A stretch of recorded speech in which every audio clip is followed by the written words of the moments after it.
Robert Fullington, great to have you on the show, and kudos to Daniel Teague of Vegas Star Healings for bringing you to my attention. He says here, Daniel Teague, that you have been to an elusive cloning station at a deep underground base more than once.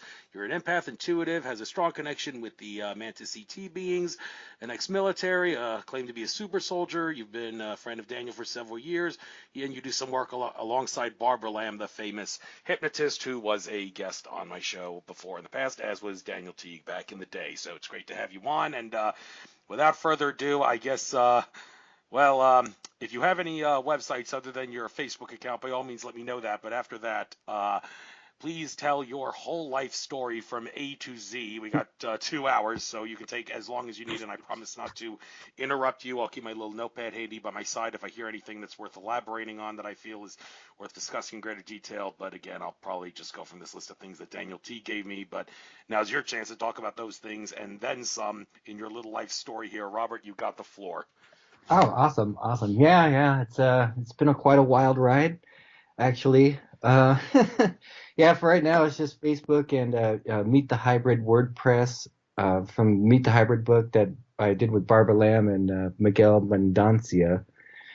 But yeah, the start, how it all came together. I never knew that I was connected to anything, honestly, till about 2009. I had some weird things happen to me in 2009. It just totally blew my mind wide open, and it's just been wild. So let's see. In the beginning here, uh, as growing up as a kid, I can looking back, and I had weird marks and stuff, and I'm a twinless twin, so my twin passed away in the womb, and I always kind of thought when I was younger that all this weird things happening to me was kind of like the ghost of my twin or whatever. And I was in the military for a real small uh, point in time there in my 20s, and just I was going in for a soldier, regular old soldier. I know some people were kind of upset about it, but I didn't go all the way through because I there was like a little butterfly came into the barracks, and in training, and I picked it up and took it outside, and I was like, oh my God, I can't harm a butterfly. There's no way I can just go off and uh, and be a soldier. So that didn't go, and the whole super soldier thing didn't come out until later on in life. But then connecting to my experience, little small experience in the army, was like, oh yeah, there's something going on here. Uh, Gosh, where to start?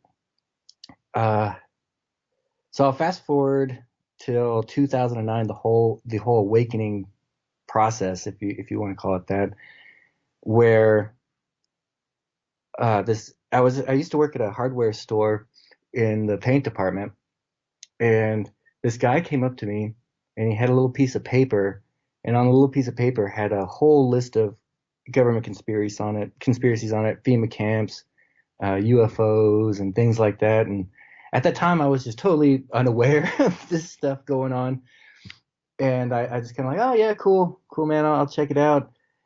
Looking back now, it's like that guy. It's like he only had the two pieces of paper, and he gave one to me, and then my coworker asked for one, and he gave it to my coworker, and the guy left. And looking back, there's just something off about that guy that gave it to me. It's like he triggered something in me to start researching. So I start looking into the whole phenomenon, the UFOs and uh, alien agendas and whatnot, and I started to get that feeling like, there's something to that here, something going on. And in 2009, see, when was that? It was January 4th of July in 2009 was my first craft sighting. And I remember kind of like it was my parents' backyard. They had this huge, fireworks show going on. And I looking up in the sky, and I see this little satellite kind of floating up there. And I remember kind of thinking, okay, I'll project a thought to it. Like if you're something, move to the left, move to the right, and you know nothing happened. It just kind of drifted off. So about 1 o'clock in the morning, my wife and I are going to bed, and uh, the fireworks are totally gone, and go outside for last smoke and before we go to bed. And I see the satellite again, kind of like coming towards our direction, and then from a point in way up in space to about 50 yards away from us, and just I don't know, a few like 100 feet or so off the ground, right over the neighbor's house, we see this huge like glowing disc-shaped object, and when we look at it, it just like disappears. Like it was a bright disc light, and then it just turns off its power source. And as we're looking at each other, oh, did you see that? And when we weren't looking, it would turn on, and then we'd look at it and it'd turn off real fast. It did that about like 3 times, and it's like, oh man, yeah, well, yes, what is that thing? Next thing you know, bam, that thing takes off back to space in an instant, and it just turns that little dot in satellite looking and just drifts off. Well, at that moment, completely blew my mind. Just a few minute thing. So I became really obsessed with UFOs after that. I dug right into it, trying to find out what that was. About that time, I started getting really, really sick. I was about 218 pounds, and I went down to 115 pounds. The doctor said that I was dying. No reason or rhyme what's happening. I was just sick. He said I had to put a feeding tube in, and this was over the course of about 2 years. So it started when I was just becoming aware, and then ended just abruptly in 2 years. So this is all happening. I'm sick this whole time, throughout the awakening process. Just terrible illness. So having like waking up with weird marks on me, and like the behind the calf, like 3 bruised marks of perfect circles, with like little red dots in the center, and the bruises form a perfect triangle. And then underneath that would be a little tiny triangle that was cut out of my skin. I was starting to have like experiences where I'm going to bed, and I'd just like be awake in my pajamas, and I'm in this weird dark like dome shaped metallic room, and there'd be these little tiny uh three and a half about 3.5, say 3.5, sorry, 3.5, 4 foot tall beings, that they look like grays, but they don't have this massive head. They got like a smaller head, with like creases on their face, that vertical lines on their face, and like a black jumpsuit, and like an upside down triangle insignia on them. And they just sit there and they just stare at me in groups, just completely surrounding me.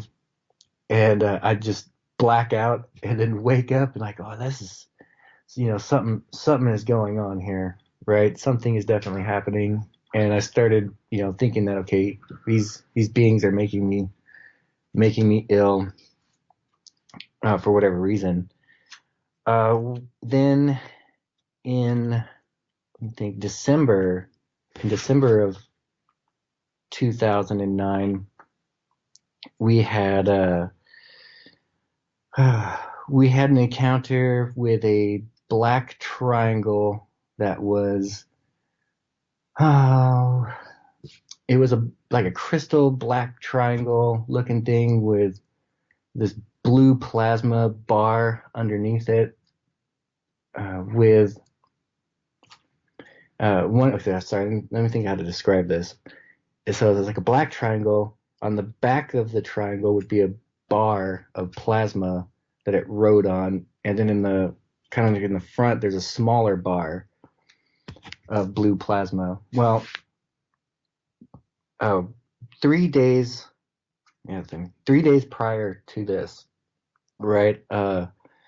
We had, well, sorry, I was having this experience where I'd go to bed, and the next thing I know, I'm like awake walking down the hallway. So I don't remember getting out of bed, just I'm walking down the hallway. And there's in the back room, there's a room with the two double doors, French doors with windows on it. And I'm going out there. A dog comes with me. She's, pit bull mix. And the dog sits down by the doors, and I look out and I see a about 6 foot tall, what some people could call a tall white Zeta, and big, the big light bulb shaped head, pale white skin, large almond shaped eyes, 3 fingers on the hands with long, just like long fingers with I remember just having a trimmed fingernails, but the fingernails kind of went high up on the finger. Now the being said to me, it said, "I need you to let me in." And I was like, "Oh." At this time, I'm kind of on the fence about what I'm going through, and completely, uh, I was gripped with fear about the whole thing, honestly, in the beginning, and the being says, telepathically communicating in the mind, you hear like this really, really intense voice other than your own inside of your head, and it's like echoing inside of your skull.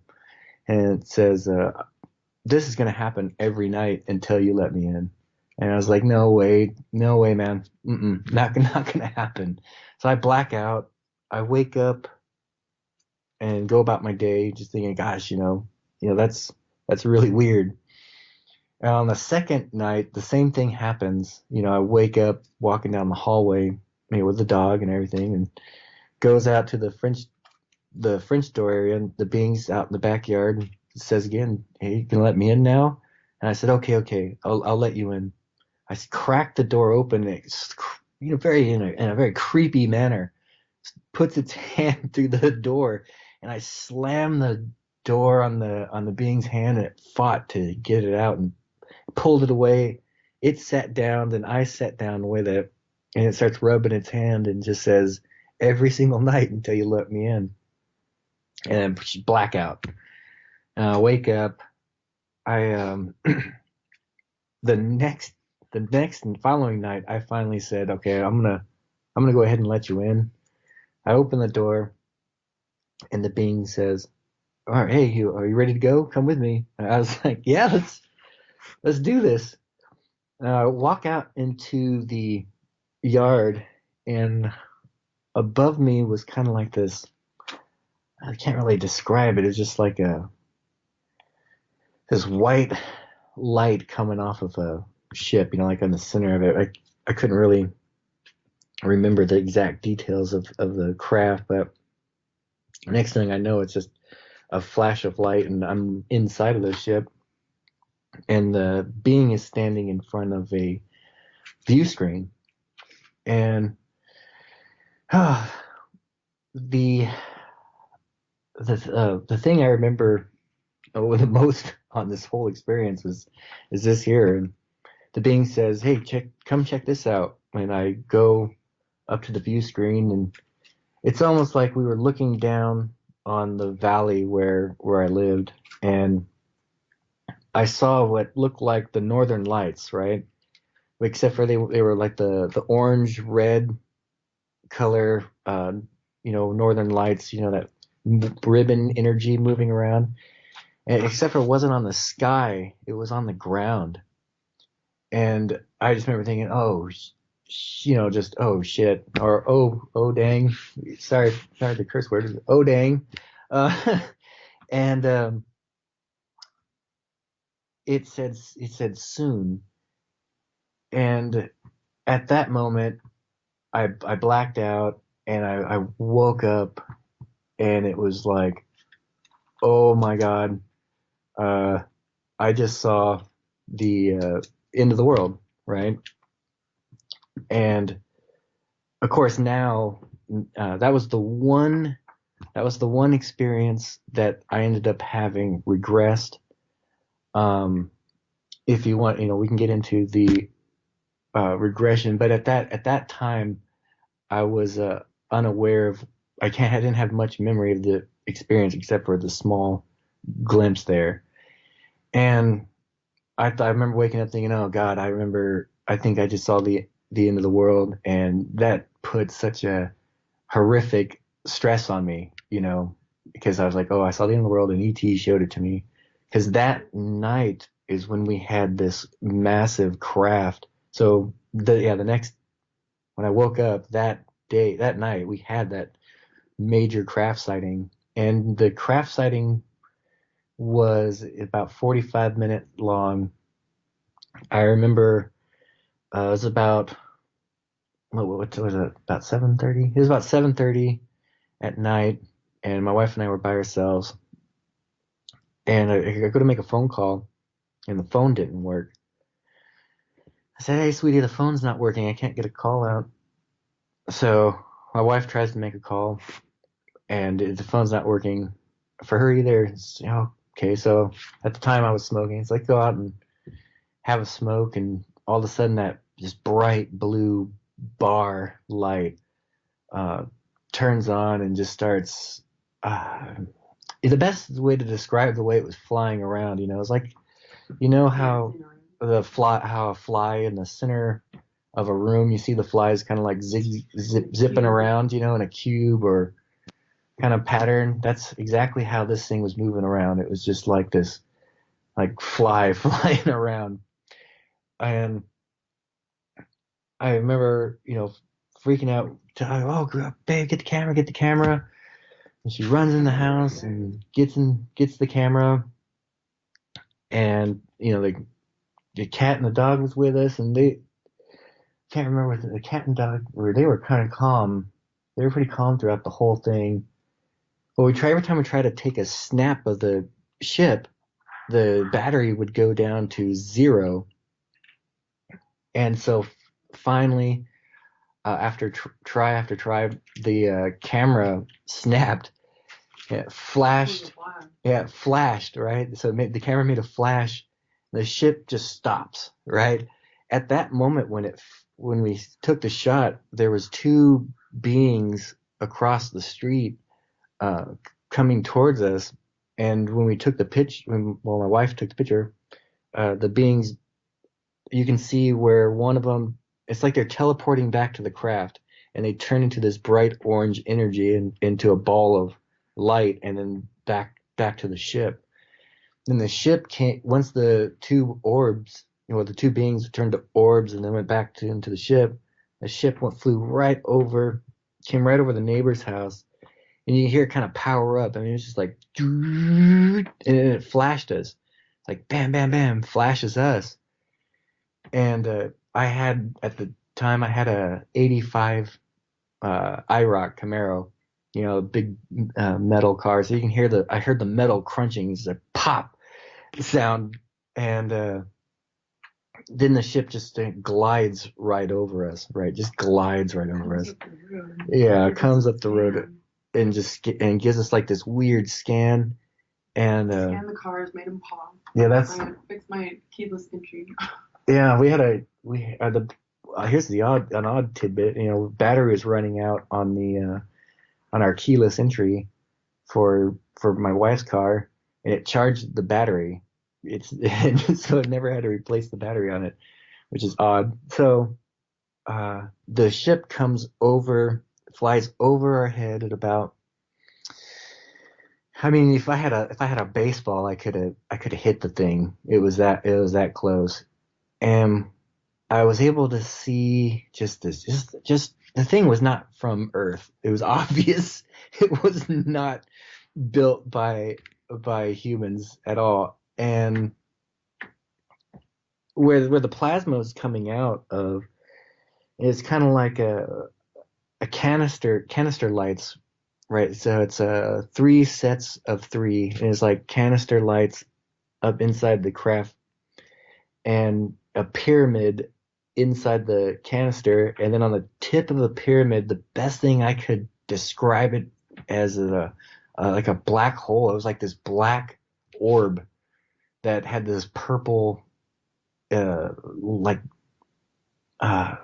black light color coming off of it, and then this blue plasma would just form around it and move like water. This blue plasma was like moving like water around these little tiny like black holes. Craziest thing I've ever seen. I don't even know how to describe it because it doesn't exist, right? It doesn't exist on the world, so I have no way really to describe it. At that time, I was able to get the phone to work, and I called my parents, and my mom answered. I said, "Bob, you're not gonna believe what I'm, exploit deleted looking at right now, We tried to pound down the neighbor's door. Yeah. So my mom's like saying, "Go back in the house." I was like, "Oh, no way, I gotta see this thing." So I'm like, "Somebody else has got to see this." I run across the street to the neighbor's house. I start pounding on the door, and I can see the neighbor and hear her washing dishes just right there. And I'm pounding on the door, and she's acting like I'm not even there, like she can't even hear me. So eventually the ship just takes off. After I think it was about like 35-45 minutes, this thing was buzzing around us. The sky was overcast. Usually where I'm at, it's always overcast, real thick overcast sky. The ship just takes off, and when it does, it starts burning a hole in the sky, revealing the stars. And about like a couple minutes later, my wife's mom comes pulling up, and I'm like, "Oh my God, did you see that? Did you see that?" And she's like, "Yeah, I saw blue light from down the road, but she was driving. Yeah, she was driving, so she couldn't really see anything. But at that moment, you hear, and it was like an F-16, F-18 fighter jet going after it. It low. Than the spaceship. Yeah, low. It was flying lower than pretty low. Just as low. Yeah, just as low as the ship was, and starts going in the same direction that the ship was, and you can see the missiles and stuff on it, and it was no lights, and we're like, "Oh man." Yeah, that was scarier than the ship. So that we called at that point. I thought, I got to report this. So I went to the MUFON and told them the whole thing. They sent out they call a star level investigator out to the house, and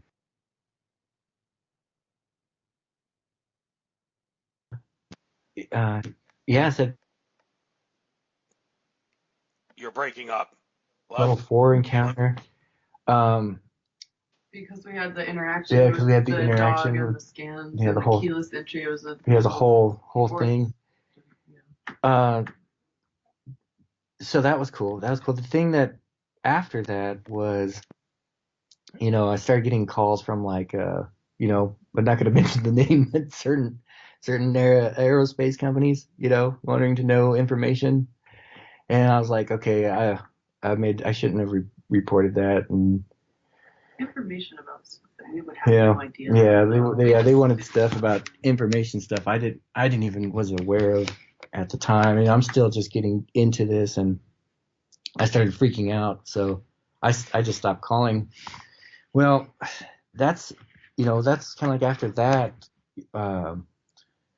Things really started getting really, really, really intense.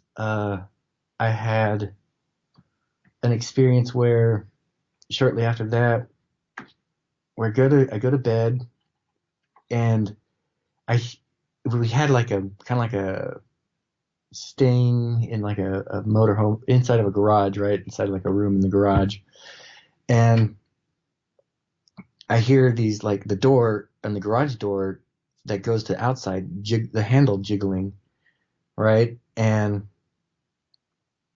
I'm thinking, something's trying to get in, but it's like I didn't have the will to go check it out. I was like, I'm blacking out, and it's like I hear something in the garage, and I just kind of like, okay, I black out. Next thing I know, the craziest thing was, I don't even know how to describe this. I'm in like this is what I'm seeing. Okay, this is a hard thing to describe here. What I was seeing was my body, right? I'm outside of my body, right? And it's like this being has my consciousness in its hands, right? And I was just this ball of light, right? And being in that form is like, it's totally different. You're looking at it Yeah. as a third person. Yeah, I'm You're looking not at myself in the third person, and just the consciousness is completely different. It's like there's no fear. It's just curiosity mainly. And I remember thinking, because I can see over the being's shoulder, and my body was in a chair, and then the top of my head was removed, like the top part of my cranium, right? And I can see my brain was exposed, and then there was three beings rubbing their fingers in my brain, and I just like holy moly, what the is that me over there? And then the being became aware that like I was aware, because it was like surprise, and it says, oh, it was like, hey there. I goes, hey, do you know why a giraffe's neck is so long? I was like, no, why? And the being says, oh, because of its vertebrae. Ha ha ha. And I just like, oh my god, this is hilarious. I can't believe this being just attempted a horrible attempt at a joke. But the weird thing was, as my consciousness was laughing, I can see my body going hoo hoo hoo hoo hoo hoo. Oh man.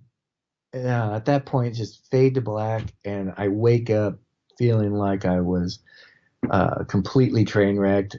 I had to go to work at like 6 in the morning, and I go clocking in, and I feel like this pain on the back of my leg, and sure enough, I got the little bruises on the back of my leg in a triangle shape, and oh wow, that one still kind of haunts me today. That was and that experience was, I regressed that just recently in with Barbara Lamb for a documentary, extraordinary, that we're gonna do. We got coming out soon. Well, getting that later. So, um,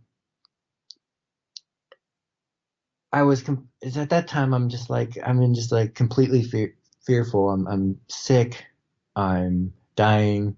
I'm seeing spaceships. Shortly after, in January, sometime in January, we had another craft appear, and that's the craft that solidified that I am being targeted by extraterrestrials. Where we're driving down the highway after a hockey game, and I got this urge to. Well, first I'm kind of like, at the game. I'm kind of like trying to make contact, right? Because I'm like so wanting to know the truth, but yet I'm still like horrified, about what's going on. But it's like that. Gosh, just finding the courage within yourself to take another step to find out what the heck is going on. So at the game, I kind of like thought, well, when a goal is made and everybody cheers, that's a lot of energy. So I'm like, I'm gonna try to use that wave of energy to signal up. So goal, and it's like a bright light. I'm like, all right, is anybody up there? And sure enough, on the way home, there's this road, like a back road, and it's way out of the way. And I got the urge to go down that back road. My wife, my wife and I see this light just bam, just fly right over the car. And it's like, oh, get the camera. So she gets the camera out and takes a couple of snaps. And when the camera goes off, two objects pass the car, go into the craft, And we pull over to the side of the road up ahead, and the craft is just dancing around the car like crazy. You know, it's kind of like an egg-shaped craft with three, I guess you can say engines, if you will, on the bottom, emitting like this orange plasma, and it's just dancing around the car, you know, not making a sound at telephone pole level, right? And every time a car would come down the road, the ship would take off to the top of a mountain near some collision lights, and it just sit there. And the car would go, and the ship would just bam, come back, start dancing in the car, and it goes down this road like saying, you know, follow us, follow this. I said, oh heck no, I'm not going to, I'm not going to follow you down that road, man. I take off, and the craft starts chasing us down the road, and then boom, it's gone to space. You know, woke my parents up at 1 a.m. Oh my God, do you want to believe what happened? You know, come outside quick. And they go outside, and they're like, what? And I'm like, oh man. Well, it was here. So that was the moment that solidified that I was being tracked by extraterrestrials. You know, like it was just horrified me beyond belief at that point in time. So, you know, this comes up to my very first contact with a mantis being, a conscious, one-on-one, full awake contact, and that experience is so. I just don't even know how the words to describe the emotions that I was feeling with that, because if I don't know if you're aware of Cynthia Crawford, who was the ET sculptor who just passed away, unfortunately, recently. She had a interview on Project Camelot. It was like a workshop where she brought out all of her statues and stuff. And one of the statues she brought out was a mantis statue. And I'm looking at it, and I'm like, gosh, you know what? That just the image brought over this feeling of familiarity, right? Like, I know this being from somewhere. I I stared at it for hours. Well, before going to bed, I just remember thinking, oh no, like I got this feeling like you're gonna come visit me tonight, aren't you? It's like, well, you know, don't wake my wife up, because you'll probably end up freaking her out, because I've heard stories of ETs becoming and visiting people. So next thing I know, I'm hearing that strong voice, strong voice inside my head, and it says, I don't like that very much. And I'm thinking, oh, okay, well, you know, I'm still not used to telepathic communication, so I'm just thinking that these are my own thoughts inside my mind. And I'm thinking, okay, I don't like it very much. Well, what don't I like very much? And I looked to the side of the bed, and I kept like a old hatchet on the side of the bed. And I hear, oh, I don't like it very much, but, you know, I was like, okay, I'll pick it up. I put it in the dresser. And so I still don't like it, but I'm not going to make you go outside. I'm like, oh my God, okay. And my wife's like, hey, what are you doing? I'm like, I'm just putting stuff away. Well, I end up going to sleep, and I wake up, and I remember there's this like golden light just kind of like filled the whole room up. And I look towards the foot of the bed, and there was this 6 foot tall praying mantis, mantis being, if you will. I remember just every detail of this being. It about 6 feet tall. It didn't have an exoskeleton. It had skin, like really soft, buttery skin that had like goosebumps all over it. I remember it's got these fat rolls, you know, little fat rolls on it, and these just massive forearms, right? Massive forearms with really wrinkly skin on the forearm, almost like you could, like, really elastic looking skin, like you can just pull it and it'd stretch out and you know, bounce back. A bend at the wrist, you know, an insane bend in the wrist, just like the insect, a praying mantis, except for it didn't have the claws. It had fingers, long fingers that went all the way down to the elbow, and it had a fairly thin but muscular torso, really, really, really long neck, and then the big almond eyes, and that mantis shaped head. To me, it looks more like a cross between a praying mantis, a salamander, and a person. That's kind of like that's kind of like how it looks to me. And I just remember it bows to me, and I'm just thinking, wow, why are you bowing? Why are you bowing to me? I'm just a guy. I'm just Rob. It's nothing exciting here.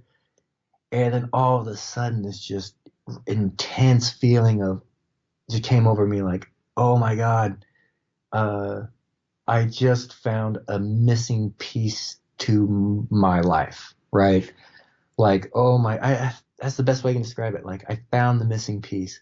Like, there's something that I've been searching for my whole life, and I just found it, and I just overwhelmed with just this motion of like love and like seeing a family member that I haven't seen in like 100 years, and I'm only 38 years old, so you know uh, but yeah, it's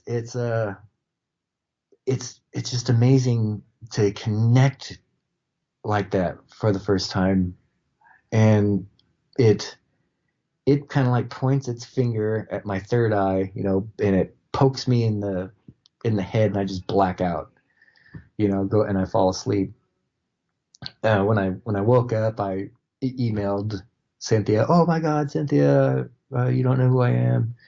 And she was the first person to ever email me back, and her and I she became like my mentor up until she passed away. But she really helped me out with learning how to embrace contact. Once I learned how to embrace the contact, the fear went away, right? So it was up to that point, I was just completely horrified about the whole experience, and after I just learned to get rid of the fear, that's when the contacts kind of like I don't know, they became more clear, and my understanding of everything, understanding of how the universe works and all this other stuff started popping up, getting all this epic information. But that's also too when, about this time, this is when the whole super soldier issue came up, and the whole, the cloning chambers and this stuff. So I had an experience, and I can't remember exactly, because after the Mantis contact, I kind of like lost track of time and dates, because so much was happening simultaneously that it's hard for me to get my timeline straight. So sometime after, I have this experience where I just like woke up, right, and I'm inside of like this cave system. Like I felt like I was underground, and see, for the best way I can describe it, rock walls, some kind of lighting at the top, it's like a cave, and then there'd be side corridors. Well, I had a liaison. The odd thing is that when I have these experiences, I usually have, like, I guess you can call it a liaison, but there's an escort. I have an escort, and the escort was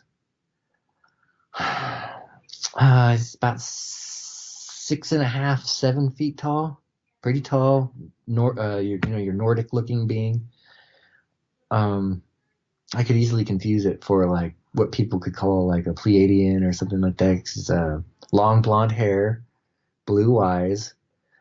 Gosh, it looks like what people would say, Ashtar of Ashtar Command. It looks just like that, except for it wasn't that. And they called themselves, the Galactic Federation of Light. And he's this being's walking me down, and there'd be other beings walking past, like kind of down a hallway, and they'd be walking by. They give me like this ugly look, and I just felt uncomfortable. Like, I'm not feeling comfortable about this whole scenario. So, and I don't know. I just something didn't feel right when the being would walk by. It's like their faces would change.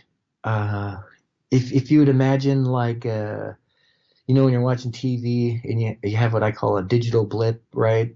And you see like the picture kind of like turns into squares and stuff. It's distorted. Well, all of a sudden the face would kind of like do that. It would just distort, and behind this image of a human face was a reptile with a little bit of a tiny snout, brown skin, like glowing yellow eyes, and kind of like a crest on its head. And I remember thinking, well, that's just not right. That is not right. There's something odd going on here. Well, they take me down to this other chamber, and it's like a side chute, and it's opened up into this big room, and there's like computers. There's like computers lined up on the walls, like stations. I mean, just like kind of like Star Trek, where you have like everyone's got their little station that they're working on, kind of busy looking. And then there's this odd like geometric shape, like pearlescent colored chamber, if you will. And they explained to me, well, here's the ascension chamber, and this is where you would go inside of, and we upgrade your body so you can speak to your guides and stuff. I'm like, ascension chambers. I'm like, where have I heard? Where have I heard this before, right? And but they were like all polite, like it's really cool, but I'm like getting this really bad feeling from it. Like, gosh, it doesn't feel right to me. And so the tour continued. And he's walking down, and there's this other room that opens up, and it's like goes on for almost forever. And it says, this is our cloning chambers. And I see this like tubes. They're like tubes, right? With this like, it's a glass tube with this like bluish light. It's filled with liquid, with this bluish light emitting from it. And there'd be stacked all along the wall, and then stacked all down along the floor.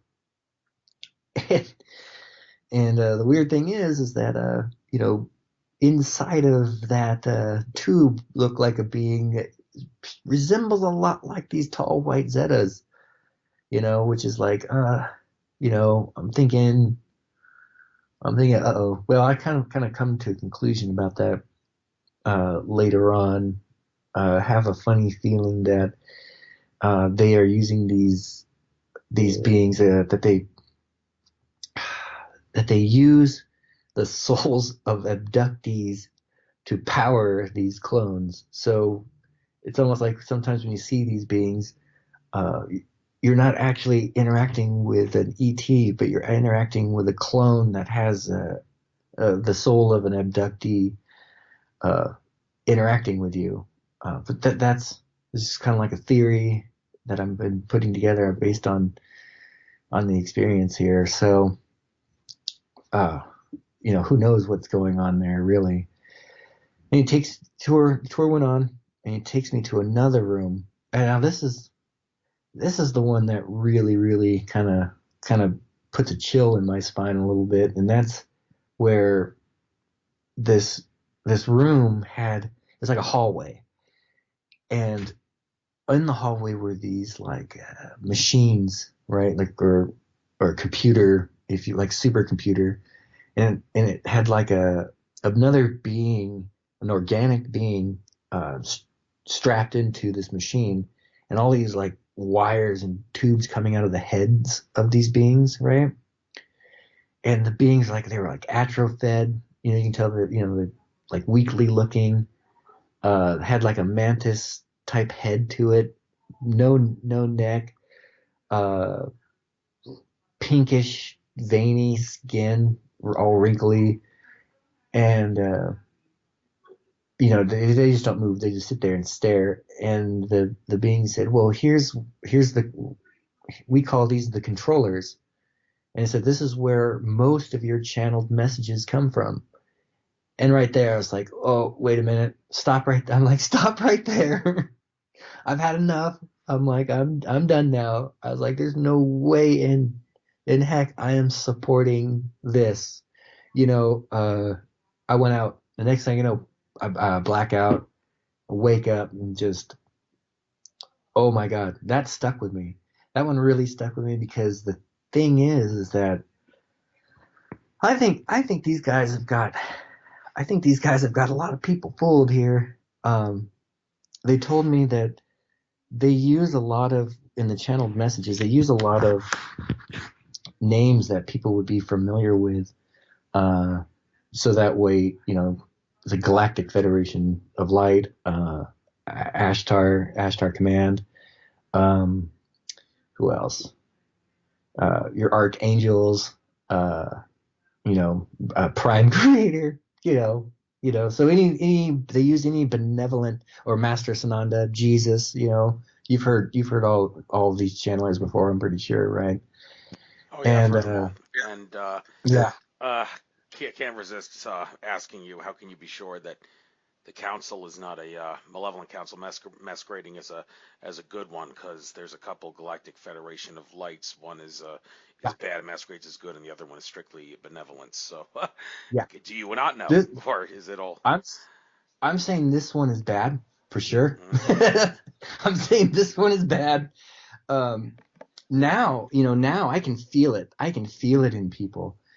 Um, the difference kind of is if they're completely taking over, right? Their consciousness is like completely taken over, and when they come to, they're like, oh, what just happened to me, right? So yeah, I think they're I think these guys are bad. I think that they have some kind of whatever their agenda is. I honestly believe, because like I said, I'm trying to come up with, based on the experiences with these guys, like what is, first of all, what's their agenda, right? And I honestly think that if I how the time, I'm trying to think how to word this. If you were to think of these guys, I think they've been here a long, long, long, long time, right? I think that the jig is up in a sense for them, right? And I think that they got to leave. I'm feeling that they kind of got to leave the planet, or leave the solar system, and they've been kind of feeding off of humanity for God knows who knows how long, right? Probably since the beginning. Um, but I think they've been taking. I'm trying to think how to put this. Okay, so I'm sure you've heard of the whole evacuation program, the Galactic Federation of Light evacuation program, right? Maybe I have, maybe I haven't. There's so many things going out in the solar system right now that the ETs are doing that we cannot easily access information to unless we're a remote viewer and we're trying to tap into their to what they're doing. It's either that or ask an ET Like, contactee and hope that the information he's giving out is truthful, or at least believe that it's truthful. And there's a discernment issue. yeah, But yeah, enlighten me on what exactly this is all about. The thing you just mentioned, the Galactic Federation of Light program. yes. So I'm kind of putting together, a lot of people I know. They talk about an evacuation program, I love all my friends to death. God bless their hearts. But I think that because it sounds like this evacuation program is supposed to be this catastrophic event. So we go back to the um, the event where they showed me, the Northern Lights on the ground, right? I believe that event that they showed me is kind of what some people would call this ascension event, right? Instead of And disaster, it's more um, I believe that they can't really stay or stick around, so they have to have like an exit strategy, right? And if let's say they were feeding on humanity, they'd want to take a snack with them, right? Or at least set up this awesome, if they got an awesome thing going here, right, where they got all this DNA that they can play with, and they got all this worship and just all this energy is just going to them. They need to take some people off, right? So I kind of think that what if what if the whole like rapture in the Bible was written, a plan put into place by these guys because they knew that at a certain time, around, after 2012 that they got to go. So they come up with, hey, if you believe and worship this, then you get to go off into heaven, which by the way sounds, who knows what that is. if you read Revelations, it sounds kind of, in my opinion, kind of terrible. It's like you live in this Only little so big. square and you just worship God day and night, right? I mean, it kind of sounds like it's connected here. So you have my guess. This is like totally again my guess and feeling on this whole situation that they would take the good worshipers to a new, you know, Earth, right? A new 3D place where they can continue to get the worship, and then you have because they tried to make me their contactee, right? And I gave them the finger because they kept coming to me over and over again, wanting for me to be on their side, and I just kept giving them the finger, and so it's almost like so the contactees, right, promote them as being like awesome. You guys, these ETs are awesome. They're great. They're gonna plug us into their ascension chamber, which I believe is just them injecting us with nanobots and turning us into robot slaves. And as crazy as that sounds, but it's just what I feel, right? Like they're just gonna, turn you into these like programmable robots, and then when it comes to the evacuation, they pull all of the good contactees now with them, and then they become the programmed enslavers, if you will. So, you know, uh, they would take like worker bees with them, like all the contactees would just uh, basically be the new overlords over God knows wherever they're taking them. So that's kind of like where I'm at with what I feel this agenda is with them, and like I said, I feel like they got a lot of people kind of rooting for them, if you will. And I just hope that I don't catch a lot of flack by saying that, because there's a lot of people that just they make their living doing these channelings, and unfortunately I just feel that the controller is on them. I can feel it now. So yeah, Okay, however, yeah, thank you. Now, in regards to like the jig being up for the malevolent ETs, this is something that I've been dwelling on a lot in the past several months, ever since it came up. The issue that the reason certain whistleblowers don't expose stuff is because they will have retaliation against them, and yet I'm wondering why should we have to put up with the evil forces doing that when we have ETs that that are in contact with humanity that have the yeah, ability to prevent that evil. It's been brought up by those in the contactee community that are space brothers, if that's the proper term to refer to them as. Space yeah, brothers have the ability to shut down the bad guys in a heartbeat if they were to pull a doomsday switch. So why is it that they aren't shutting down all the powers that be and the bad aliens that are like making life miserable for whistleblowers and such who expose information. I mean, let's say a whistleblower like, I don't know, Edward Snowden wanted to expose Mm, documents that would show that yeah. the 9/11 truth movement was right all along. And I'm saying this because there is evidence that, yes, this is actually in the process of happening. But unfortunately, the powers that be said, if you release that, we're going to murder lots of innocent people. And Snowden Yeah. chickens out. But let's imagine Edward Snowden realizes that there's good ETs up there that have the ability to stop that and say, excuse me, I've just been threatened by evil forces that are going to murder people if I expose this. So could you please hold back and restrain the evil forces so I can expose this and not have to worry about anybody dying? So I've actually That asked is. people, well, if we were to plead with the ETs, can you please do that, restrain the bad guys so the whistleblowers can expose this? They were like, well, the ETs are here to help us. Unfortunately, because of a little thing called free will, there is a Uh-huh. limit to the extent which they can interfere. And Yeah. this now the issue that I have with that excuse is, oh, give me a break. The bad guys are using free will to violate natural law. You mean to tell me that the Yeah. good ETs don't have a duty, a responsibility, and an obligation to act as the good cops on the block and step in and stop the bad guys from using free will to violate natural law?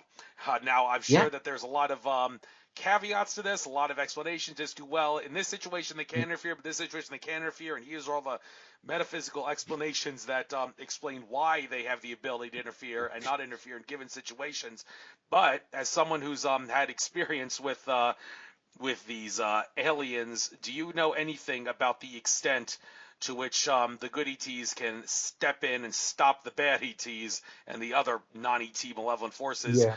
from using free will to violate natural law? Yeah. I've had this conversation with with Mantis being before, and I'm like going, uh, hey, WTF, guys, right? Like, what is what is going on here? And they always kind of they always give me this answer, like, well, if they go to the free will thing, they always say, well, we have come before, we have helped humanity out, but unfortunately, humanity keeps choosing to worship the gods. It's almost like it's like it's written in our very DNA to keep going, to keep following the bad guys. That's just what they keep telling me. It's like time and time again, uh, from the very beginning of humanity, right? When we discovered the truth about the gods, if you will, right? And there was this uh, major catastrophe, thousands of years ago when the Atlantis fell and whatnot, and we kind of started up again, right? The negative gods, they took a more outside role, right? And we would just kind of come out of the rocks, and then all of a sudden here comes these beings, and they say, hey, you guys remember us? We're your gods. And we go, oh, that's right, you're the gods, awesome, you know. And so we keep going through all it is, like, these beings keep changing their name almost like over and over again, and we just keep falling for the same trick. So that's what they told me. It's like a free will choice, but on a but when you get to the scale of uh, bubbles of consciousness, right? I will call it, this term's been used before by others. Bubbles of consciousness. You and I, right? We're kind of like aware of what's going on inside of our rooms, immediate rooms, right? In our immediate surroundings. Then you have beings that, like, they're completely aware of what's going on an entire planet, and then you keep stepping out to where you got beings that are like aware of the entire universe, right? And you come up to one of these beings, and well, we're like little children, like little tiny children to them, and it's almost, if you were to come up to one with a problem, they kind of just say, is the moon falling into the earth right now? And you're like, no, but my car's broken down. They'd just be like, so, you know, come to me when the moon's going into the earth, right? They kind of deal with just such bigger things. So there was a plan put in place, right? This is what they kind of had told me. There's this plan put in place, and this is it's over the course of billions of years, because like they can go back in time and say, okay, on this date in in the around this date in the future, we can create this event happening by moving dust particles, right? So fast forward to about let's 22,000 years ago, right? So approximately 22,000 years ago, at the center of our galaxy, right, a a gas cloud fell into our supermassive black hole, right? And our astronomers actually discovered this gas cloud going into the supermassive black hole. What that does, it turns on a quasar at the center of our galaxy, right? And so these massive just energy pulses emanate from the center of the Milky Way. Now, I've told this where I'm about to get to on this, right? I've been talking about this since 2009, right? And in 2009, they showed me, right, in that one experience that they sent a rock out, right? And they said that this rock has gone, it's been floating around for eons, and what it's done is it's connected.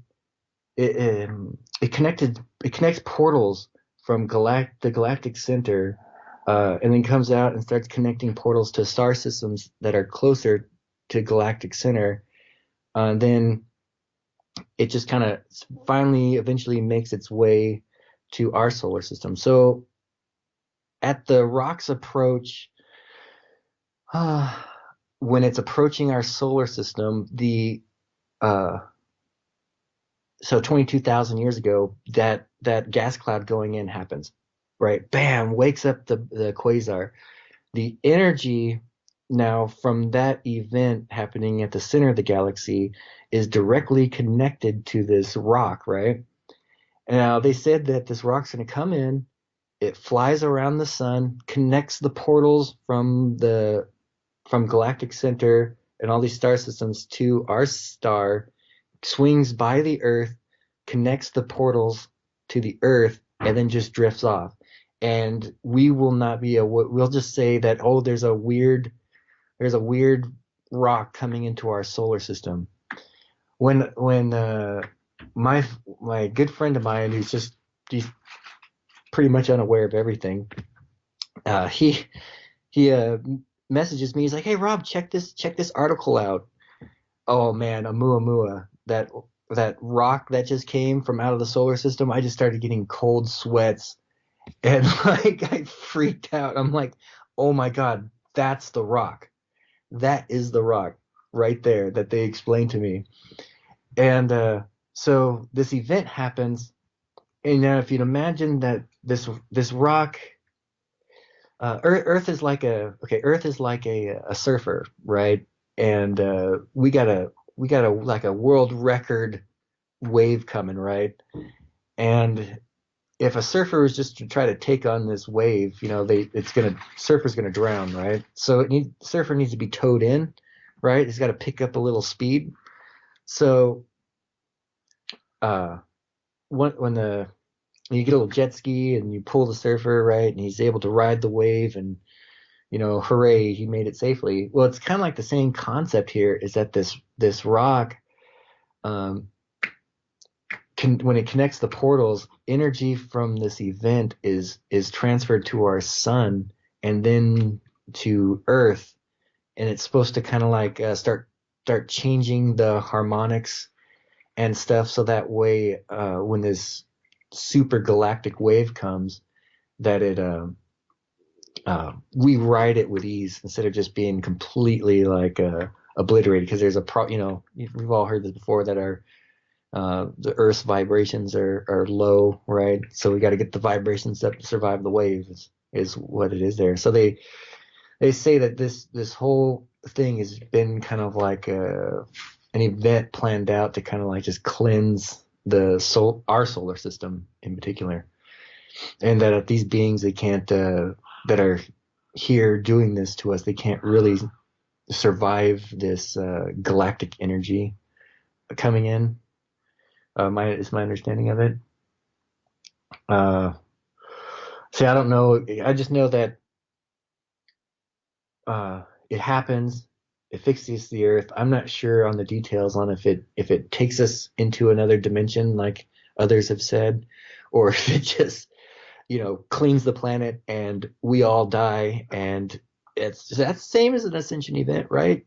So I'm kind of like I'm not too sure exactly of the end result there, but I do have at least up to the event. According to your regression, it fixes the Earth. Yeah, according to the regression, yeah, that it does. It fixes it's supposed to fix the Earth. The regression kept you from thinking that it was the end of the planet. Yeah. After it gave you hope. Yeah, after I found out, I got hope instead of the fear, and the work with Barbara Lamb, that one helped me deal with that situation. Okay. By the way, your wife sitting next to you and doing this interview with you right now, or is she listening from the distance and just interjecting whenever? She's on the side. Not to, sorry. She's always she's with me. I mean, we're like a partner on it, through and through. She's been through all the experiences with me. I've woken up and she's been floating off the bed, and so we're a really close unit because we get the I connect with them it's so lucky. It's so lucky for us to experience it together, or other contactees don't get that, where their spouses, one will be experiencing something, the other one doesn't, so yeah, she likes to correct me when I'm going off topic. Yeah, I'll call you on your chat. By the way, if you want to send me a picture of her, I'll be happy to change the show banner that I made to include her picture as well, and not just yours. So that's up to you if you want to do that. She doesn't like the I'm shy. the spotlight at all. Right, and she's always kind of bad too. Like, why did you go public with your name, Rob? Like, oh. Okay. One question I think I'd like to, ask both of you, I guess, it's not too much a problem, is from a law of attraction standpoint, what exactly is it that you have done or are doing or are planning to do in the future, if that law of attraction is affected by that as well, and I'm sure it is, that allows you to have these experiences? Or is it not so much the things that you're doing in this life that are causing the law of attraction, law of reflection to bring these far out experiences upon you? Is it actually something that happened to you in a past life? And have you ever considered consulting like someone who can check into past lives of people, like an Akashic Records reader, to ask them, well, what happened to me in my past life that's causing me to have these experiences in my present life now? Because I don't know what I'm doing from a law of attraction standpoint to get these things to happen to me any more or less than anyone else who is like me but not having these experiences. So can you provide an answer to that? Yes, it's multifaceted. That is a multifaceted thing going on there. Please elaborate. Yeah. So okay. So the first thing is I asked why me, right? I have to, like, what in God's name is going on here? Why me? So after after using the law of attraction to accelerate my contact, right? I was able to find the answers just to a degree, right? It's almost like I'm getting little crumbs there to as terms been said before, but I'm using crumbs to bake a cake, right? So what I'm finding out is because of that really, really intense connection with the Mantis being, of course I learned that we're just balls of energy basically that live forever, that go on through experience, lifetime after lifetime, experience after experience, just goes on forever and ever, constantly changing. And I just must have spent a lot of time as a mantis being, right? Now, when it comes to the negative stuff, I have a feeling that the powers that be know somehow, maybe through technology or through magic or God remote viewing or something, they know uh, who we are before we do, right? And so we come in with a higher energy source, right? And I think that these negative entities use that uh, to their advantage. So they kind of pick us out, and because some of us that have had these really intense things happen to us have like a hybridized kind of DNA, maybe not so much where it's like a direct thing that can be tested, but so much, but like an activation of recessive genes through generations of selective breeding, kind of like pushing people together on in ways that beyond my comprehension. So and then of course when the whole, we can get into the whole Dr. Jacobs thing there, where they literally take uh, women and make fetuses and create hybrids. And so it's kind of like with some people the same thing here, where they create a human hybrid. It's most like 99.9% human with a slight hybridization to it, so that way the human body can take on a uh, one of these like ET consciousnesses. Unfortunately, that when that happens, though, like myself, it's just when you're born, total blackout, right? No memory of it whatsoever, except for the people in power. No, they're like, there's one right there, so we're gonna take him. He's already got upgraded DNA, so let's take his DNA to do and make God knows what, right? Um, so there's that initial, like, it's just because of uh, my soul energy is why I have the intense things. And then unfortunately I also think that uh, I've been horribly abused by these my lab, the SSP stuff, because hearing a lot of these things correlate. So when now going into the law of attraction, right, with it, I'm trying to find answers, desperately trying to find answers. I just become like obsessed about trying to find out what the heck is going on here. And the only way that I can do that, because you've seen that commercial where it's like, you have seen the internet, right? I'm come to that point where it's like, you have seen the internet. I've heard everything and experienced a lot of stuff, that the only way I can get more answers is to get it from ET, right? That's the only way. So I start using the law of attraction techniques, learning, the whole Stephen Greer techniques, and kind of come up with my own thing. How I do it, right? How I've done it is, first, I think that if you've heard that term, was that like energy attracts like energy? What I'm talking about? Oh, excuse me, sweetheart. Yeah, of course, I've heard that like attracts like, of course. It's very Yes, true. yes. Law of So, attraction, science. the first thing is, I want to set myself up for positive contact, and the only way to do that is to be as positive as a person I can be, right? And then I call it my filling up my intention gas tank, right? So it's like fuel. So just go out, do good deeds, be kind, harm absolutely no life whatsoever, try not to step on plants, take spiders outside, kind of deal. So I'm trying to make myself, uh, uh, a being. I'm trying to make myself a being that another being from another world would want to come visit. Instead of being like, oh, if you come see me, I'm gonna chop you into bits because I'm so angry.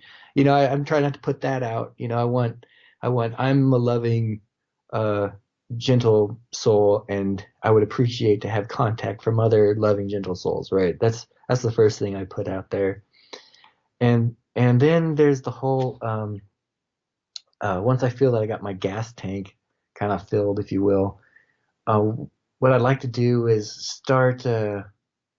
I ask every day. Ask every day, like I want to see something. Just constantly be like, I want to see a ship. I want to see a ship. Every day, and then go out into the night sky. You know, and what you want to do is clear your mind, get into that meditative state. And then I like to fill my body with this loving, positive feeling, right? So, first I had to learn how to do that, right? How to be loving. So first I had to learn to love myself, which is pretty difficult task there to learn how to love yourself.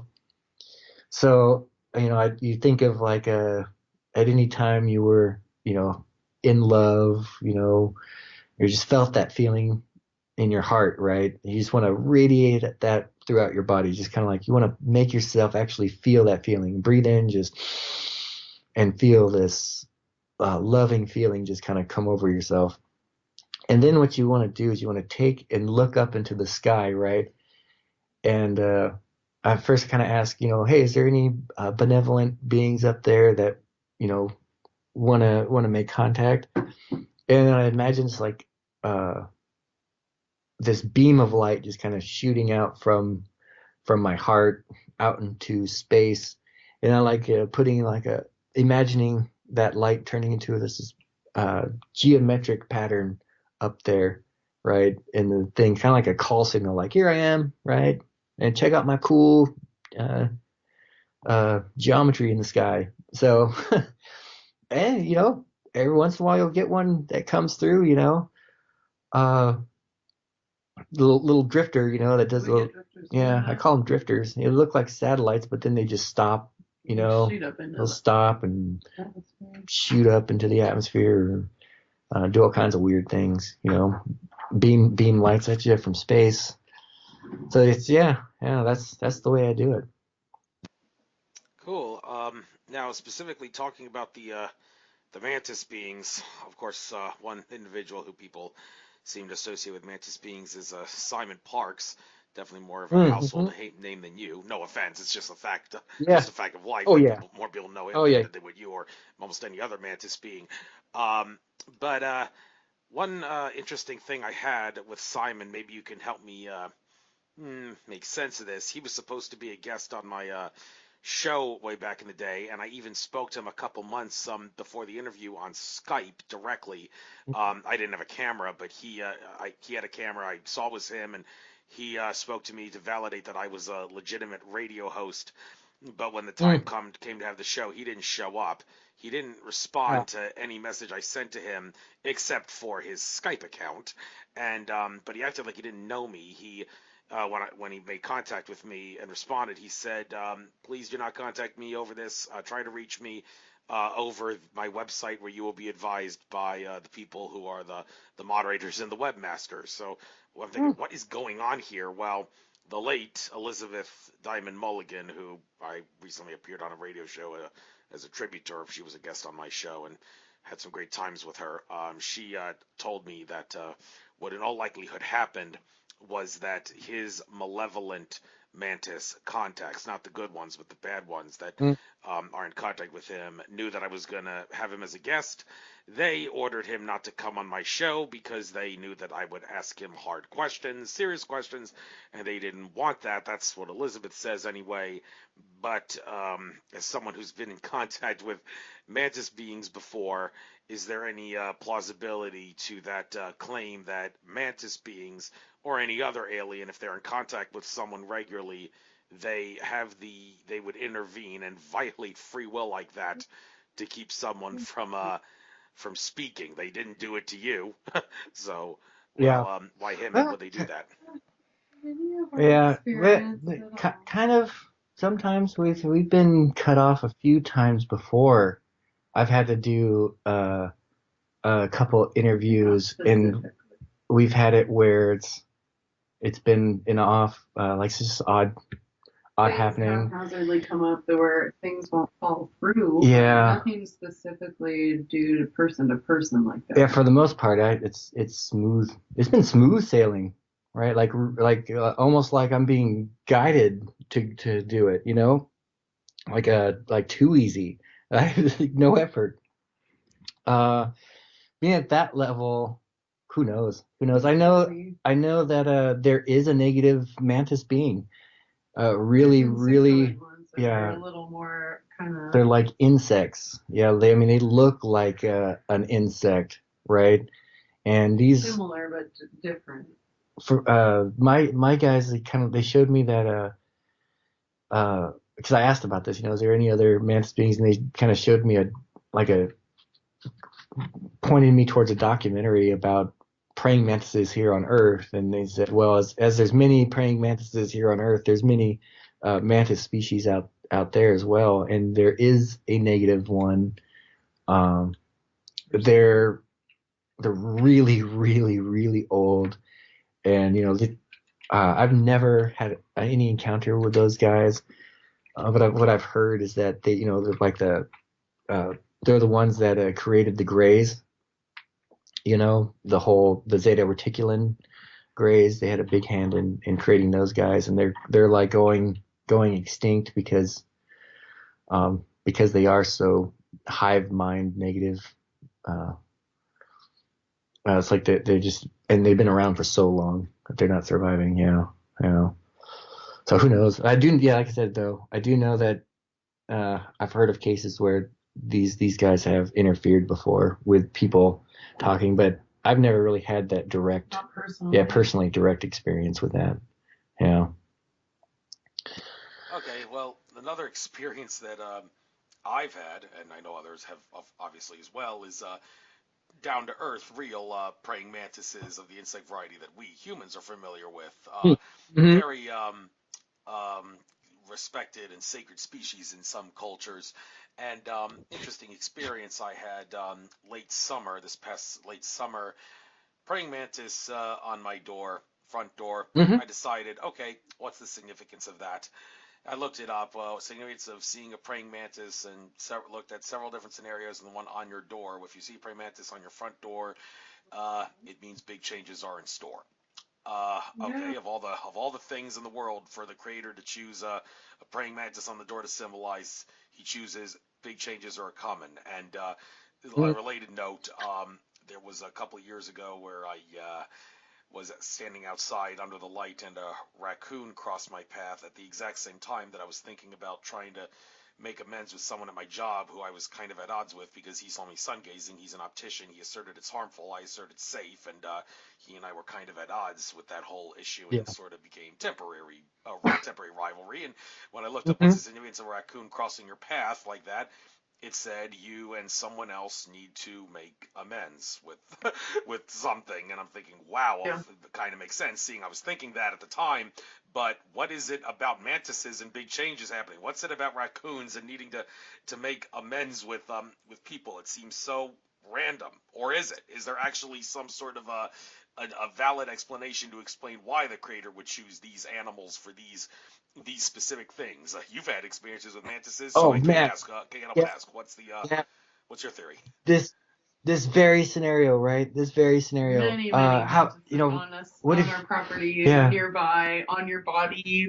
They'll fall out from the sky and land on your shoulder and hang out on your earlobe and stuff. Yeah, I got them all over me all the time.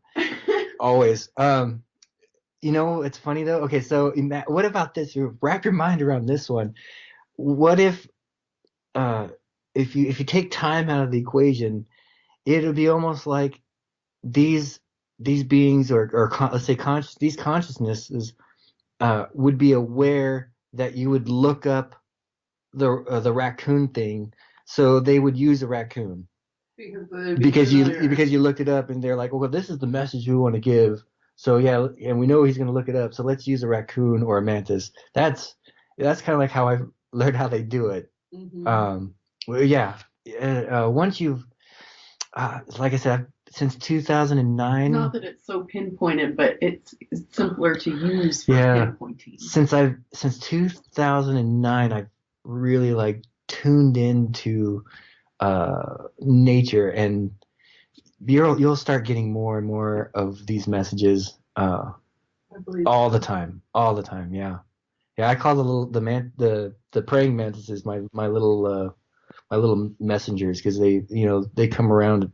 They'll come around every so often when we get activity and stuff. Yeah. They'll just land out of the blue on your shoulder from nowhere. It's not even a mantis hatching season. Yeah, we've had them at funerals. They've come. Funerals. They always show up. They come when like I'm about to do some kind of big event. Just recently, I had a praying mantis come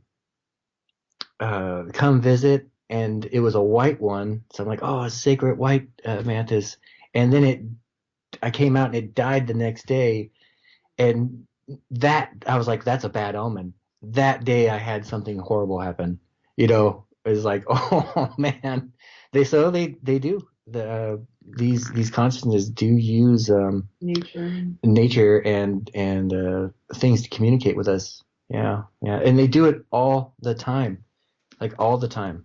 Yeah. Once you learn how to tune in, I mean, it can be like all day long. You'll see the messages and be able to correlate it to things going on in your life. Mm-hmm. Yeah, real interesting. Yes, and a lot of them. Well, there's only more and more things to learn. I mean, so many things that one would experience just walking down the nature path has a meaning, but you can't really catch them all. You just have to, just keep your eyes and ears open, and every time you see something that may be a little significant, wouldn't hurt to research it and see what the significance of that is. But I'd like to switch gears here for a moment. The whole thing about super soldiers and one of the more prominent super soldiers, Duncan O'Fanoan, well known for murdering a lot of people against his will when he was under the mind control of being a super soldier, and killed people when he had no idea that he killed people. And when I was at a Free Your Mind conference, and Kathy O'Brien was not there, but speaking over the computer screen from her remote location. Kathy O'Brien, who wrote Transformation of America, spelled Trance formation. I had the opportunity to ask her, and the person who was with her at the time, also doing the interview. We have guardian angels and spirit guides who are willing to help us if we ask them. Now, if someone who's like a super soldier who has codes implanted that cause them to kill people, or someone who's under mind control, like you say a key word and then they'll shoot up a school or something like that. Do these people who are under this super soldier, any form of mind control, trauma-based or whatnot, is it possible that they could ask their guardian angels and spirit guides, could you please remove the codes from my subconscious mind and my brain so that I will not they can't use me as a super soldier anymore, and the mind control codes won't work anymore? If we were to do that, would the angels do that for us? Would they remove the codes, or is that another situation? Getting back to what I said earlier in this interview about how the powers that be have interfered our free will, they've used free will to violate natural law, but for whatever the reason may be, the angels and guides and star brothers of us cannot answer our pleas in that scenario for whatever the reason. What's your take on this? Would our guardian and spirit guides be able to help us, and people like you who are super soldiers, if you wanted to just get those codes out of your brain so you can't do harm against your will? See, this whole super soldier thing, it's all kind of new to me. I didn't put the pieces together until just about like, oh geez, last year, or 2017, 2018, because you know I just never got into researching that, and I um started listening to some people that were claimed to be super soldiers, and I'm like, gosh, some of these add up. And one of my biggest fears is that you know and questions, how do we get out of that, right? So that's the one thing I am working on, trying to figure out how to stop this um, from happening, because my last experience with those galactic beings is when I found out that there was something to me to this, and I was laying in bed, and I go into the sleep paralysis deal where my legs and feet they stiffen out, and I get real stiff, and it's like I start passing out, and no matter how much I fight it, there's just no fighting it. Well, this one time I was able to fight it, and this massive dragon of a being, right? I mean, just huge, completely ripped wings, large lizard snout, what we would call an alpha draconian. And it picks me up, and I just kind of, I'm a limp. And I remember like thinking, I'll fight you, man. I'm going to fight you. And it stops for a second. And then I'm just like, oh, whatever, whatever. Just put me back. Just put me back. And next thing I know, you Google Earth, right? If you zoom in on Google Earth and you zoom out really fast, it was like that. And I go inside. It's like I going into space, and it's like around me there's like this space, kind of like a space battle going on. And then I'm aboard this ship, but inside like the hangar, like a mothership, if you will. And excuse me. And there's all these like UFOs looking craft inside of it. And there's this one just really badass looking, there's a cool looking ship. And I remember thinking, oh, that one's awesome. And there's all these little like cadets around. I felt like we're cadets, and they were just kind of snickering about me. And I go, my, what you want to call it? Gangplank or whatever. No. The guy, my tour guide, if you will, my tour guide is there. He's the same like tall Nordic looking being. He takes me into like this medical bay, and there's a scan of my body, and you can see like in my head there's like a black spot, and they're like, you have this spore in you already. You're going to die. We could heal you, but we need you to fight for us, and we need you to fight humans for us. And I was like, oh, hell no. I was like, I'll fight humans. I'm going to fight you guys instead. And so I just started like fighting this guy. But I mean, this fight was like, I'm like got like lasers coming out of me, completely insane things there. And the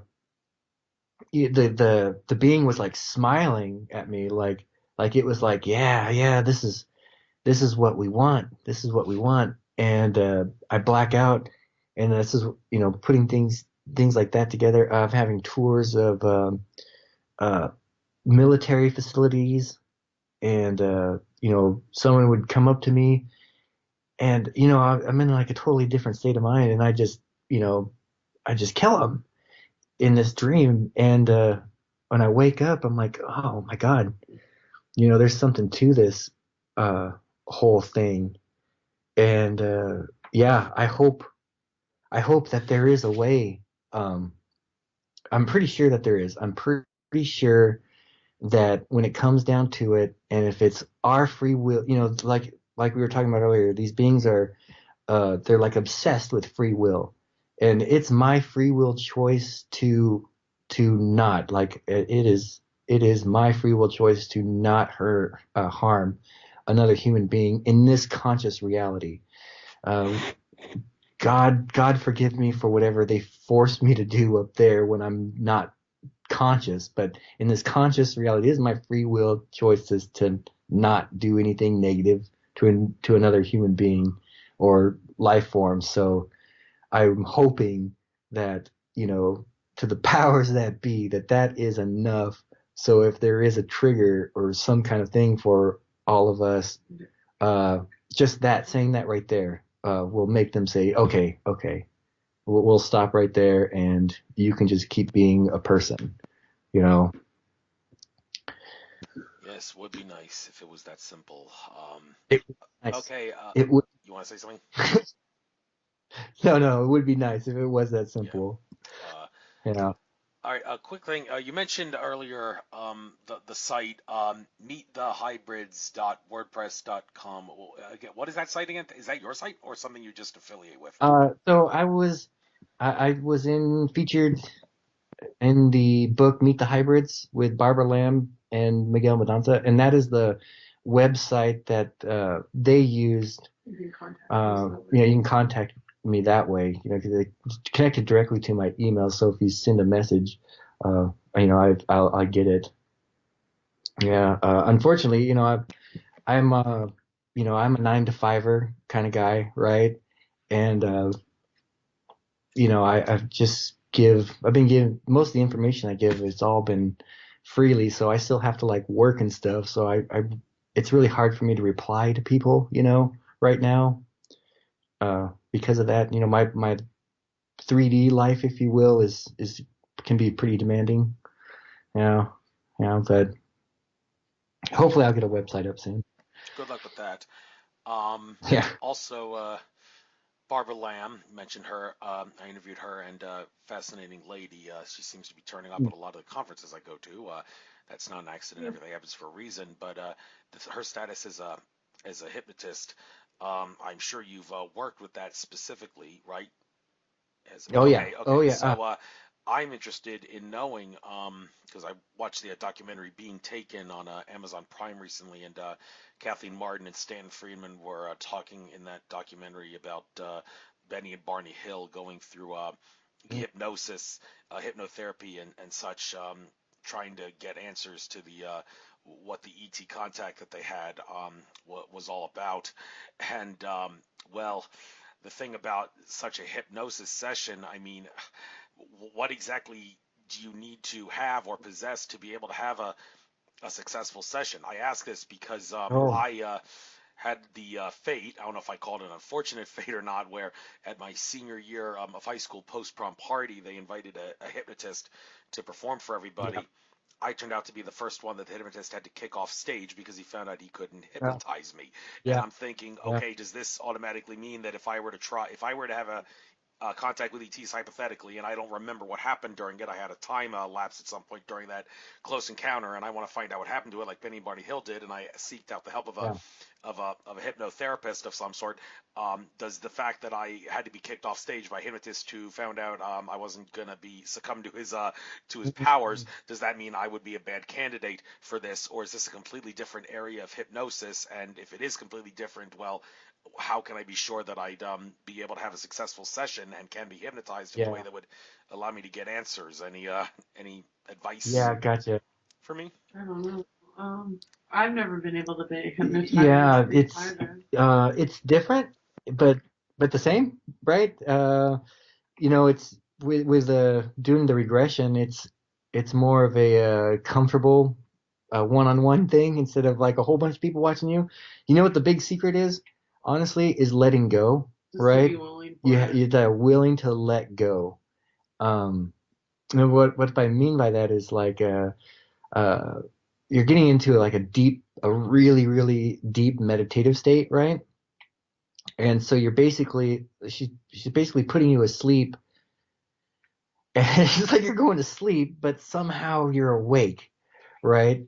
But the secret of that is just letting go, right? If you're gonna feel like your body is is like a 10,000 pounds, right? And you'll feel this kind of like wave going on you, and you have to just let go and feel comfortable with it. That letting go that's the hard part. That's the key as Yeah, that's well. the key. Yeah, letting go, being able to let go.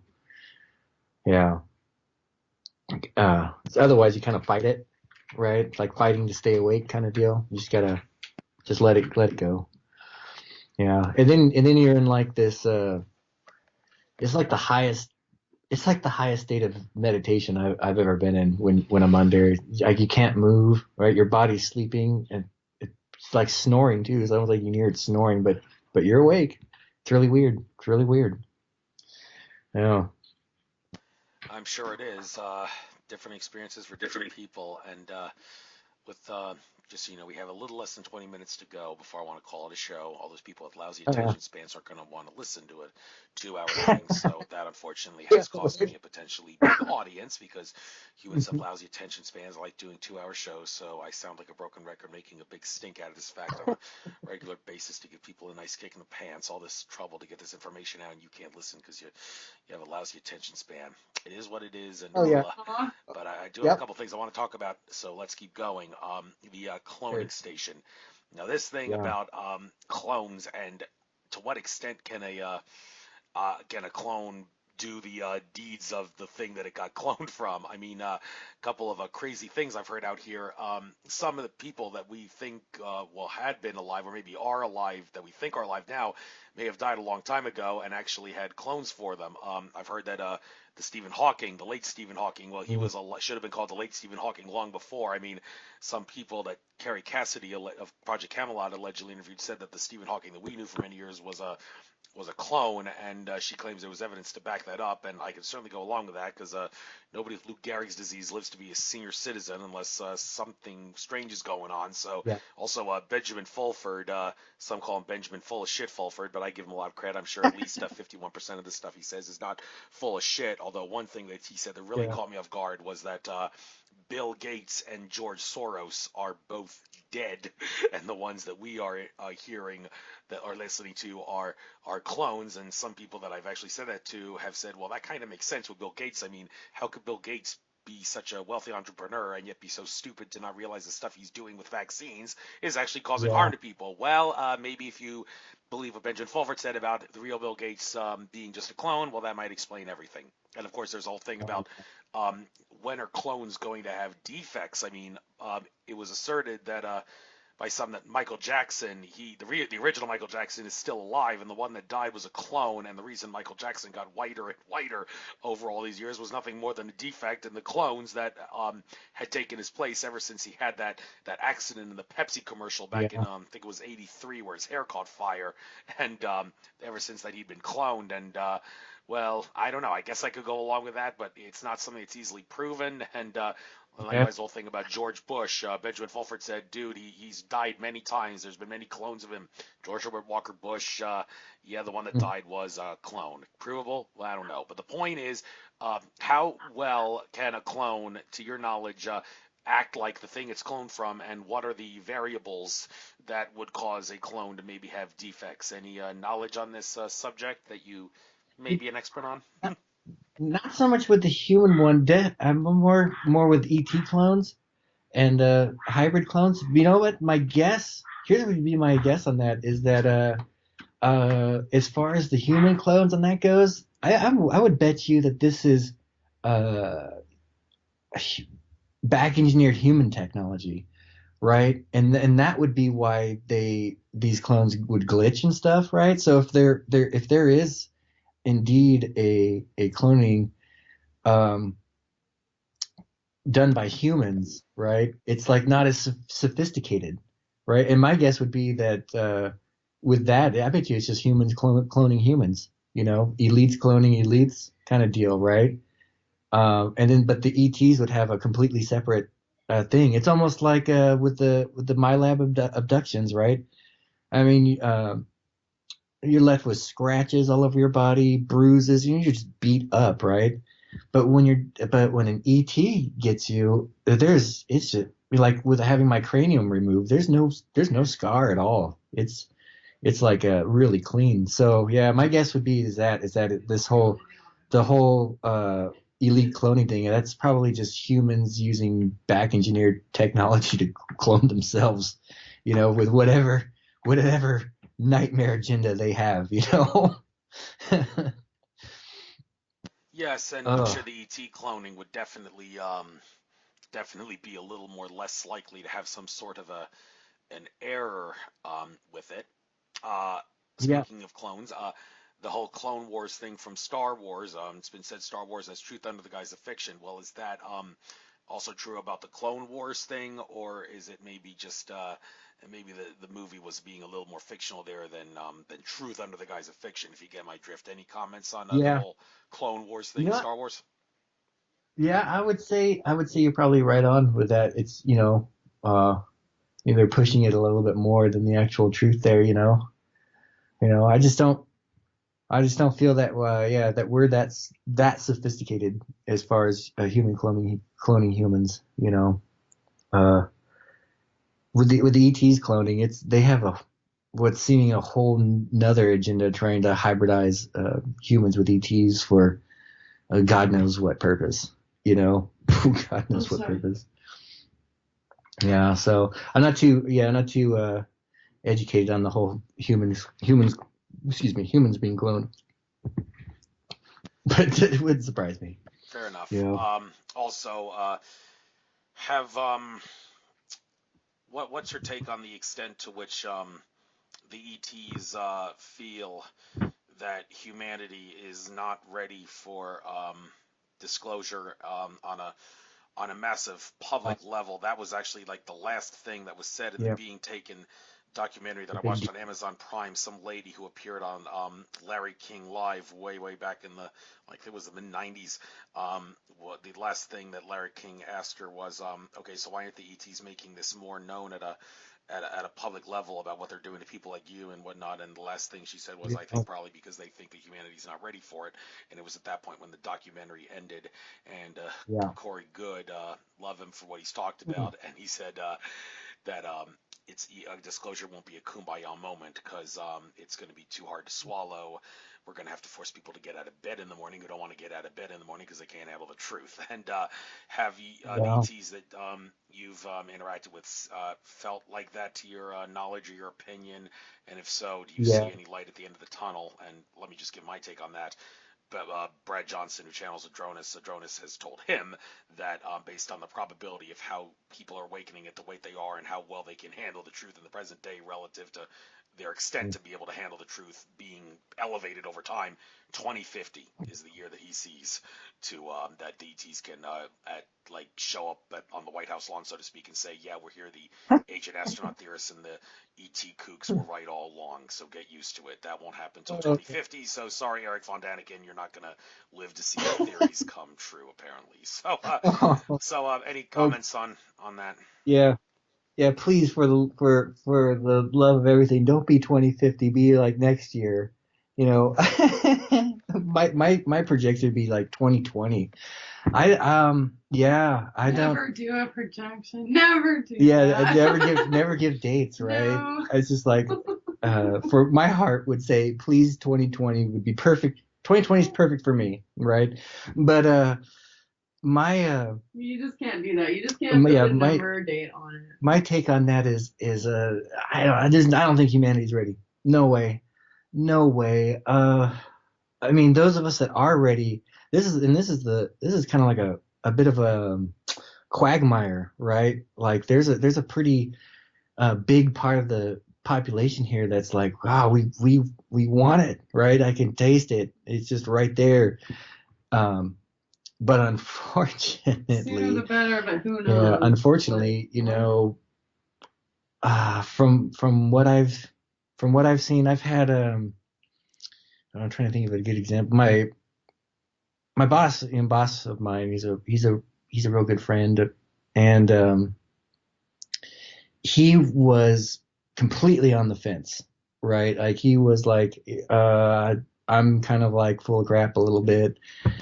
Um, he couldn't believe it, even though he himself had witnessed something. It's just, uh, unless people see it, it's just such a struggle for them to comprehend it, right, or accept it.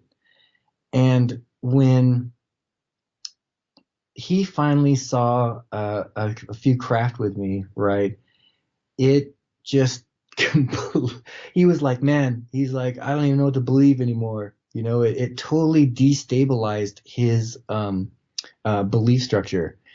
And now he's starting to have contact all the time. Excuse me, he sees craft without me around now. Having just some awesome experiences. But before that, there was this. It's extremely destabilizing, and he also found that the problem is that no one believes him, right? Nobody. It's almost like he is at that point. He's all excited. He's like, oh man, I'm having ET contact. He's the one that needs the support. Yeah, and everybody else is going, nah, you know, you're full of it. And friends and families start dropping off, thinking you're crazy. And the same thing happened to me. You know, I'm starting to tell people like, hey, guys, this insanity is happening to me. One-on-one support, like I support you and you support me because I saw it with you. He is all alone. He's isolated. He's having friends and family drop off where we have each other, where he has nobody. Yeah. So imagine just on the small scale, if you were to look at it on the small scale, ET contact it completely destabilizes your life. Completely. It really puts you in an outcast. Yeah, it turns you into an outcast. So imagine that on a global scale, right? On a global scale, all of a sudden, it's just everybody's entire belief structures just shattered. It's gone in an instant. And that's just what happened to my wife and I when we had that giant black triangle come visit us. Scan us. And shit. Yeah, our entire belief system completely shattered, and there was it gave us a new one. Here's the thing: since we were together, it wasn't shattered. It was just like all anew. Whereas your boss that you just mentioned, he's all alone. It's shattered for him because he has no support whatsoever. He doesn't have an eyewitness like I eyewitnessed it for you, or you eyewitnessed it for me. It's just. Unfortunately, he saw it all alone, and he's having contact all alone. Like, who knows what's going to happen with him for disclosure, but... Yeah, but on the grand scale, I just don't... On the grand scale, we're lucky that we have each other. Yeah, I don't feel that humanity would be ready. But unfortunately, I don't feel like there's much hope for the future of the world. I mean... I sit here vicariously and I'm watching the world die from my computer screen, right? And vicariously. It just seems that nobody cares. Nobody cares that the earth is dying, you know? That's not true. Yeah, but it feels that way. It does feel that way. It feels like that people don't care. Well, and let me stop you right there. Just point out that Cryon, in one of his channeling sessions, he said that whatever damage you guys are doing to the earth, you can be rest assured the earth has the ability to overpower it. You're just hurting yourselves with that damage. Mother Earth as an entity has the ability to heal thyself in that regard, in regards to the damage that humanity is causing it, so that only us in general suffer from it. Earth can heal. So, but I feel that to change that, we need a just some kind of like major shift. And I feel that the big disclosure is the one thing that can kind of shake people up and make them just kind of realize that, hey, you know, we're one human race living on a rock together, and this is our only home, and we are damaging it. And maybe that seeing hopefully a 1,000 ships in the sky, you know, in every major city, that will just be the trigger that snaps humanity out of this like a waking dream that everybody seems to be in. You know? I think you said it pretty well there. Hope that'll give people a wake-up call. And Well, that being said, I'd like to probably bring the show to an end as soon because we almost reached the 2 hour mark. But in these last couple Yeah. minutes, please get out anything that you and your wife too would like to get out in these last few minutes. Again, give out your contact info and whatnot if you want to do that. And well, any advice or whatever, now's your chance. Give it out, and we'll call it a night. Yeah, my advice for people would be to I don't know, like you gotta let go of these belief systems. You gotta be open. You gotta be open up to the possibility of anything and everything, right? I mean, I mean anything and everything, because literally, I was always the person to say, well, whatever your truth is, I believe you because it's not my place to say, no, I don't. So when this happened to me, now any possibility is available and I'm open to that.